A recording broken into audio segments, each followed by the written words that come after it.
Good morning mga palangga, mga pita, no? Mga pita, mga pita. So, maghimay sad ta, samtang mga pita maghinay-hinay sa taghimay ani ato ang malunggay.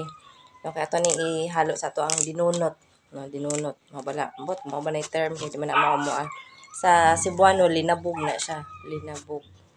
Na mo na to ang haluan nato ni siya ani kay para kuan ba?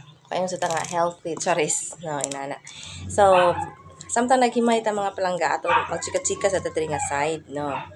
So, may mga chances nga kinahanglan nato nga kanang tiison ba o ato ang kanang tiisin natin yung iba dahil alam naman natin na may pagkakamali sila para matuto sila na yung mga ganong bagay ay hindi basta-basta tawag nito, hindi siya basta-basta i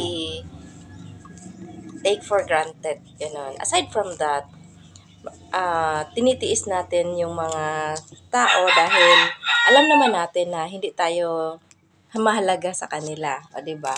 So parang nakikita lamang tayo nila kapag kailangan nila tayo. So pagka ganyan mga palangga, so matuto tayong magiging yung parang tigasan yung ating damdamin, no?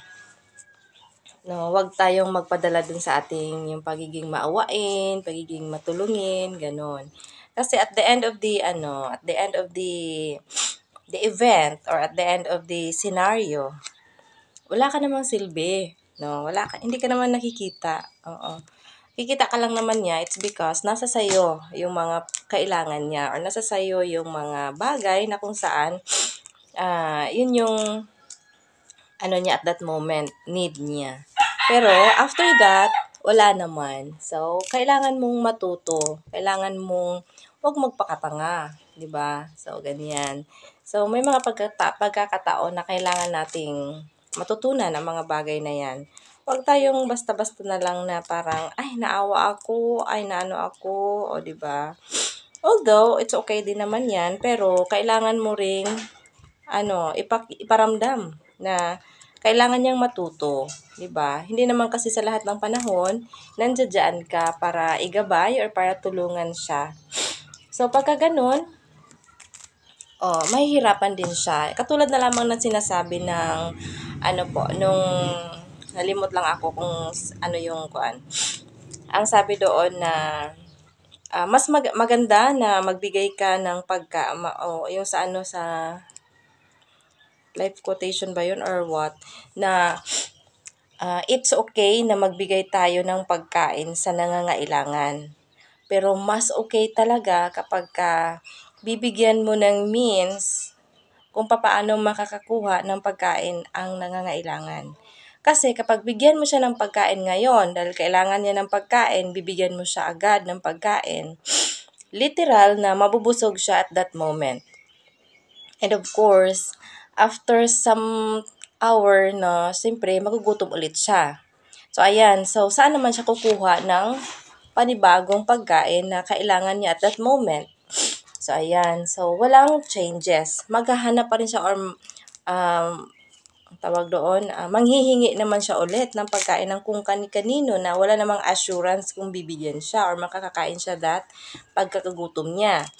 So ang ending, walang change dun sa buhay or dun sa lifestyle niya. Hingi lamang siya ng hingi, walang pagbabago.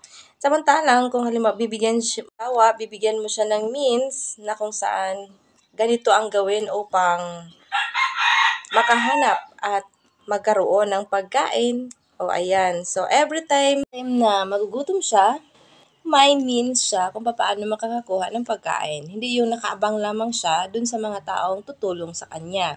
So sa ganyang paraan, may iwasan or mababawasan yung sinasabing pagiging dependent sa bawat isa.